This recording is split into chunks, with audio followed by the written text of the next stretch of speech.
How come we didn't get any? Did we get? Do you think we got intelligence on how they have been packaged and how they were perceived in those crimes? Well, let me say this, is that we must remember that the United States of America is still one of the most powerful countries in the world. I mean, in this hour, it's the lone superpower for now that still exists. And I think one of the mistakes that Nigeria makes is this, is that we don't want to admit that their government runs on a lobby system. And when you have such an influential nation, apart from what you're doing officially, you need to have direct channels of lobby in Washington who keep a hand on the pulse of what is going on. Because simply what happens is this: Boko Haram extension that is global pushes money into the US, engages lobbyists, hires professors, and presents things from their own perspective, backed by dollars. So if they go into the US Congress and they're able to concoct stories and tales, and watch the most dangerous part of it, or what we must not miss in Nigeria, is that if what they're saying coincides with what the State Department that is resident in Nigeria is saying, then the policies that will come reasonably from the United States government. But let me tell you what gave me hope in 2012.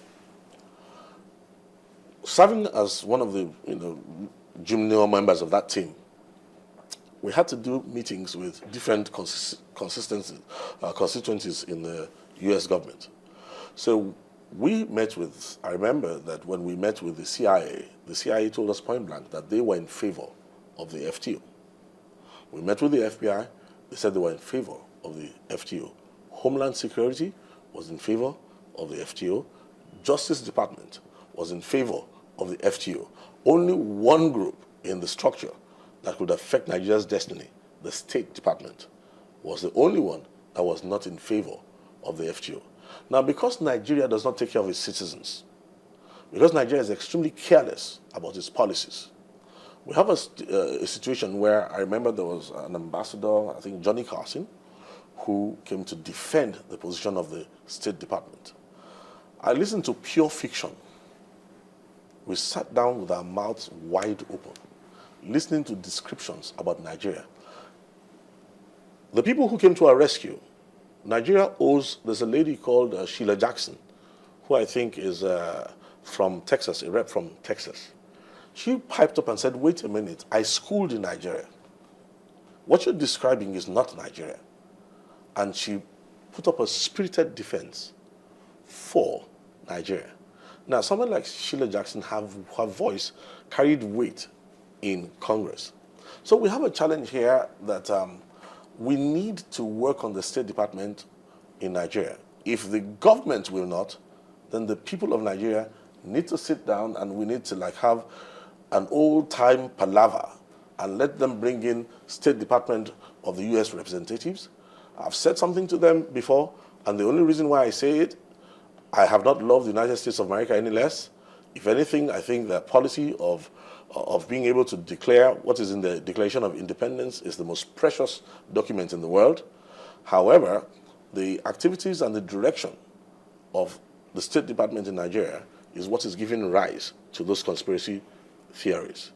It would seem that a lot of what is coming out of the State Department in Nigeria is not really helpful to the Nigerian situation. And I think we need to sit and engage them on a one-on-one. When I do this, I have a lot of counterparts in Nigeria here who are simply scared of speaking up, even when they know that there's something is going on that's not quite right. Why would they be scared? I think, well, I'm not business invested in the United States of America, so I guess, and neither do I think that the streets to heaven are paved with the U.S. flags. It's a nation I respect. It's a nation I love. Some of my siblings live there, gone to school and all that. However, when policies are coming that are hurting Nigerians and translate into the loss of lives of our people, I think that as Nigerians, we need to stand up and engage them directly and ask them why certain policies are coming out of the U.S. State Department, especially when we know Americans We know people in government in America, we know families in America, and we know that their views are not in alignment with what we're facing. I mean, some years ago, some high-up person in the U.S. State Department here made a speech in Nigeria comparing Boko Haram with the Watts riot. And I remember writing a rejoinder in the papers then that this is alarming. I find this alarming because if the nation that can help us the most to bring peace into Nigeria, if this is what they believe and this is their view of what is going on, and this is the kind of analysis and comparison that's going on in high places, then Nigeria is in deep trouble. So I think we cannot blame anybody else. I think the buck stops, or the naira stops on our table in Nigeria. If we want our children and our children's children to have a future, there are issues statesmen need to arise. I don't believe in knocking the federal government. I think it's too late for all that. What I think we need right now is consensus building across even the people who are looking at politics. I cannot guarantee that there will be elections in Nigeria. And even if some elections hold, I do not see a stable nation ahead of us as long as we continue to handle this issue the way we're handling it. Yeah, because